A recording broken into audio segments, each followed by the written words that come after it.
11টা city কর্পোরেশনের প্রশাসক বদল হয়েছে।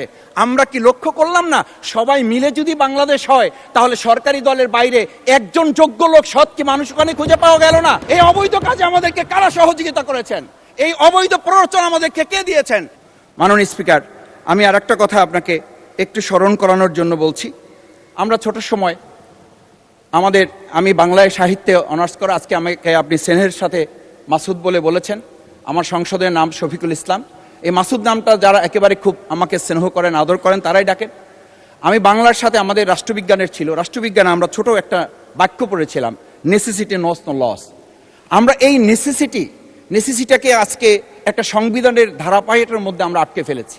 আমরা লাইন খুঁজতেছি, আমরা দাড়ি কমা সেমিকোলন খুঁজতেছি।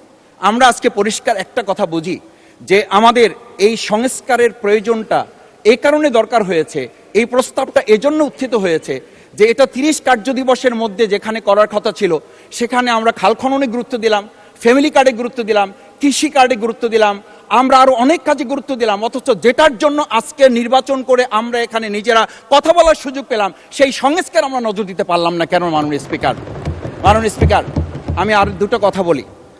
আমরা আমাদের প্রিয় মাতৃভূমি বাংলাদেশ, এই বাংলাদেশের সামগ্রিক প্রয়োজনকে সামনে রেখে আমাদের একটা কথা মাঝে মধ্যেই বলতে হয় যে আমরা যখন এই রাষ্ট্র সংস্কারের কথা, আমাদের সংবিধানের ধারাগুলোর কথা বলি, আমাদের কাউকে আমরা এই কথা বলতে শুনি যে গণভোটে যে 4টা বিষয় উল্লেখ করা হয়েছে, আমাদের এই 70% লোকরা ভোট দিয়েছে, 51% সরকারি প্রতিনিধিত্ব করছেন। আমি তো একটা কথা যদি পরিষ্কার করে সরকারি বেঞ্চে যারা আছেন, ট্রেজারি বেঞ্চে যারা আছেন, তাদের বিনয়ের সাথে যদি জিজ্ঞেস করতে চাই যে আমরা 51% ফ্যামিলি কার্ডের পক্ষে ভোট দিয়েছে আর আমাদের 70% তো জুলাই সনদের ভিত্তিতে রাষ্ট্র গঠনের পক্ষে ভোট দিয়েছে। আমরা তাহলে 51%কে গুরুত্ব দিয়ে ফ্যামিলি কার্ড বিতরণ করে জনগণের 200-র বেশি সার্ভিস ও ফিচারে লেনদেনের সব বিকাশ অ্যাপে সম্ভব। সেই 17 বছরের উন্নয়নের কথা বলি কি আমরা মূল জায়গা থেকে আমাদের দেশের জনগণকে আবার আরেকটা জায়গায় নিয়ে যেতে চাচ্ছি, এমন করে যে আমরা লক্ষ্য করছি, আমরা বলি সবার আগে বাংলাদেশ, আমরা বলি সবাই মিলে বাংলাদেশ। আমি তো তা লক্ষ্য করছি না। আমাদের আশঙ্কার জায়গাটা, আমাদের উদ্বেগের জায়গাটা, উৎকণ্ঠের জায়গাটা মাননীয় স্পিকার ওইখানে যে 11টা সিটি কর্পোরেশনের প্রশাসক বদল হয়েছে। আমরা কি লক্ষ্য করলাম না, সবাই মিলে যদি বাংলাদেশ হয় তাহলে সরকারি দলের বাইরে একজন যোগ্য লোক সৎ কি মানুষ ওখানে খুঁজে পাওয়া গেল না? মাননীয় স্পিকার আরেকটা কথা বলি, 42টা জেলা প্রশাসক বদল হয়েছে। মাননীয় স্পিকার, এই পাশ থেকে প্রায় কথা বলি যে এখানে বলা হয়েছে যে মানে আমরা সবাই মিলে বাংলাদেশ, সবার বাংলাদেশ যখন বলি, সবাই মিলে দেখি টেবিল চাপড়িয়ে আমরা এই মহান জাতীয় সংসদকে খুবই সরগরম করে ফেলি। এই 42টা যে জেলা প্রশাসক নিয়োগ হয়েছে, এই জেলা পরিষদে গোটা বাংলাদেশের মধ্যে আজকে এখানে যে কমিটি হয় সেই কমিটিতে আমরা বলি ন্যায্যতার ভিত্তিতে আপনাদের থেকে 2 জন দেন, 1 জন দেন।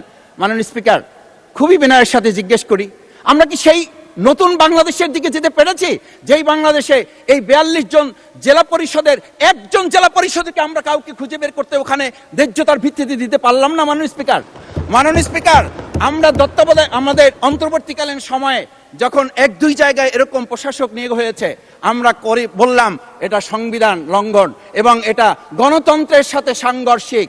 আজকে গণতন্ত্রের নির্বাচনের ভিত্তিতে আমরা যখন একটা সরকার পেলাম, সেই সরকারে স্থানীয় নির্বাচনের দিকে না গিয়ে যেখানে সরকারের প্রশাসক ছিল তাদেরকে তড়িঘড়ি করে বদল করে বিশ্ববিদ্যালয় গেলে থেকে শুরু করে নিজ দলীয় লোক গ্রহণ করে আমরা কি এটা বলতে পারি যে সবাই মিলে বাংলাদেশ এবং সবার আগে বাংলাদেশ আসলে এটা আমাদের দেশে আসছে?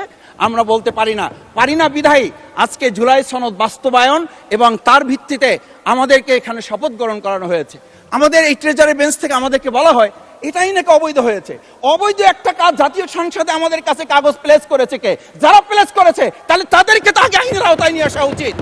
এই অবৈধ কাজে আমাদেরকে কারা সহযোগিতা করেছেন? এই অবৈধ প্ররোচনা আমাদেরকে কে দিয়েছেন? এটা তো আমরা জোর করে কেউকে ঘরের পকেট থেকে আমরা নিয়ে আসি নাই। মাননীয় স্পিকার, আমি তো বাউফল থেকে আমার এই মানে সংস্কারের শপথের জন্য আমি তো কাগজ বাউফল থেকে নিয়ে আসি নাই, এখান থেকে দেওয়া হয়েছে। মাননীয় স্পিকার, সবশেষ বলবো, আসুন সময় থাকতে, নাহলে।